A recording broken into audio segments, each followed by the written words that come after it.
From console-only animations to explosive barricades, here are 16 things in Destiny 2 that you might not know. Historically, Charged with Light has been the only 4th mod armor slot to work in PvP. Well, not with the latest Iron Banner game mode. As subtle as it may seem, the fact that these Cabal turrets spawn open up a world of possibilities for shenanigans. Oh, I got one! There was something. Primarily, that Warmind cells and Elemental Wells can spawn given the correct setup and good RNG, even in PvP. So, next time this mode rolls around, grab an Iculus weapon in the Warmind mod and you might have a free kill or two on your hands after killing those turrets. It's definitely worth knowing about. Some of these things we feature in these videos are more fun than they are practical.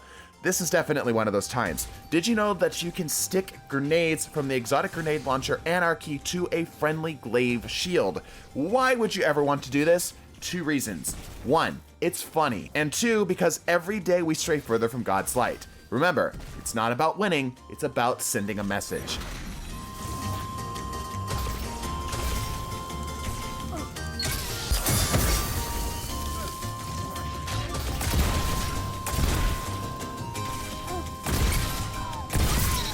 Rare gear is practically useless unless you are a hunter. For whatever reason, random world drops of the rare armor hunter set called the War Mantis set, specifically the arms alone, will only ever drop with just mobility, resilience, and recovery, and nothing in the last 3 spots for discipline, intellect, and strength. If you just want more of the top 3 stats, slow down the next time you're going through your postmaster. It kind of makes me wish there were more armor sets that had unique 0 stat quirks like these. You probably throw grenades without a second thought, but did you know that grenades, as well as a few other abilities, are physical objects? This means that under some spectacular circumstances, you can stick a grenade to another grenade like a weird space magic anime.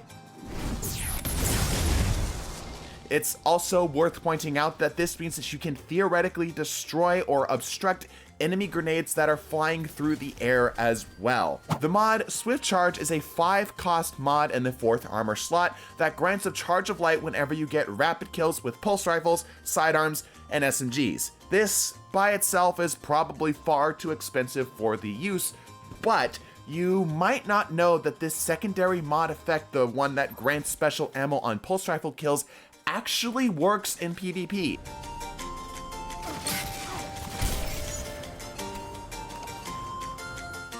In other words, if you're one of the 10 billion players using pulse rifles in the pulse rifle meta right now, for the cost of 5 armor energy, you can become everyone's favorite teammate. The crazy part is that the brick that drops grants 3 times the normal amount of special ammo. Why is no one talking about this? If you have played Destiny 2 for any length of time, you have probably carried some spherical shaped object from one place to another. Most of these items won't allow you to use your class ability, which means if you're a hunter trying to sneak your way through security, it's basically impossible not to get shot.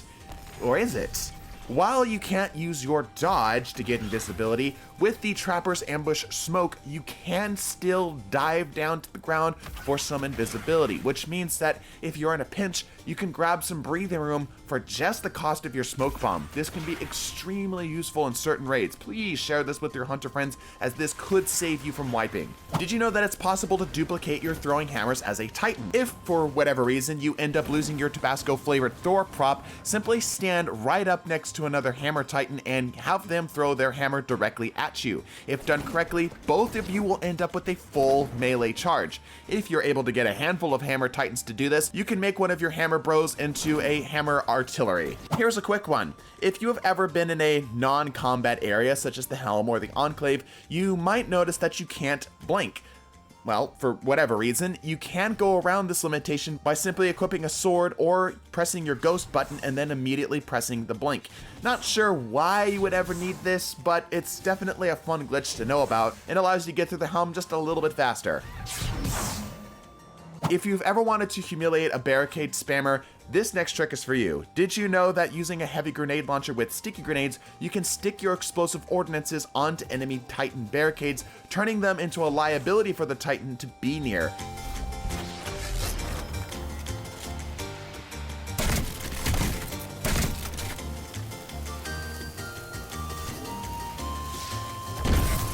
Of course, if you have heavy ammo, you'll probably have better uses for it, but like I said, it's not about winning, it's about sending a message. This next tech changed my life as an Arc Hunter. The Tempest Strike melee pulls you up into the air. This alone is not very interesting, but did you know that you can blink out of this melee ability to make yourself even harder to hit? Why not take this a step further and combo this blink technique with the Eager Edge blink technique that we discussed in the last video for a massive burst of movement that is hard to predict off of your melee. While we were testing this tech, we discovered something else that I never noticed until just today. Holding left or right after performing the arc uppercut will allow you to control how you pop up out of it.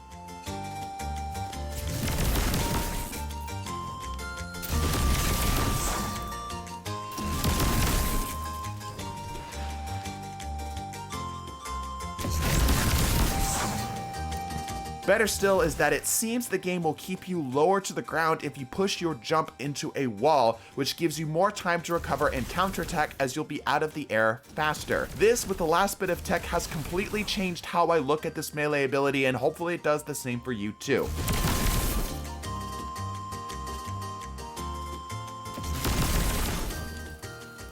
There are ways to control how much knockback you get from certain abilities or attacks in PvP as well as PvE. For example, if you are crouched when you are hit with, let's say, a shoulder charge, you won't fly back as far as opposed to if you're just standing up. That alone is a neat thing, but not that useful, right? So why not counter knockback entirely? As a hunter or a warlock using Trapper's Ambush or the Phoenix Dive respectively, after you take a bit of knockback, you can immediately press one of these abilities as a way to completely cancel the source of knockback as your momentum is held in place and then of course dove back to the ground. This allows you to stay up close and personal if you need to, or decide to take the ride if you have to. Some exotic armor pieces look more exotic than others, and some have hidden animations. For example, One-Eyed Mask and Foe Tracers glow when they mark a target. No backup plans and Antea Swords glow different colors depending on the subclass you have equipped.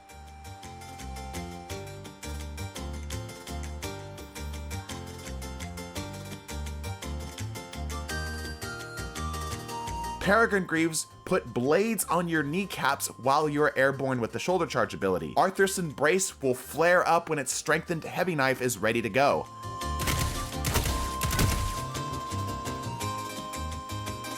And Celestial Nighthawk's eyes will glow when the super is charged. I'm sure that there are more glows and unique animations like these, so let me know in the comments. A lot of damage resistance sources were toned down heavily in PvP. Typically, the highest you can go now is about 10 to 15%, but this is not true of the Warlock's Controversive Holds. These exotic arms can take a whopping 20% of all damage just by charging a grenade using Chaos Accelerant. To put that into perspective, with a Sentinel Titan's overshield from a barricade, you can survive a headshot from a rapid fire sniper if you have the Controversive Holds equipped and of course are charging a grenade.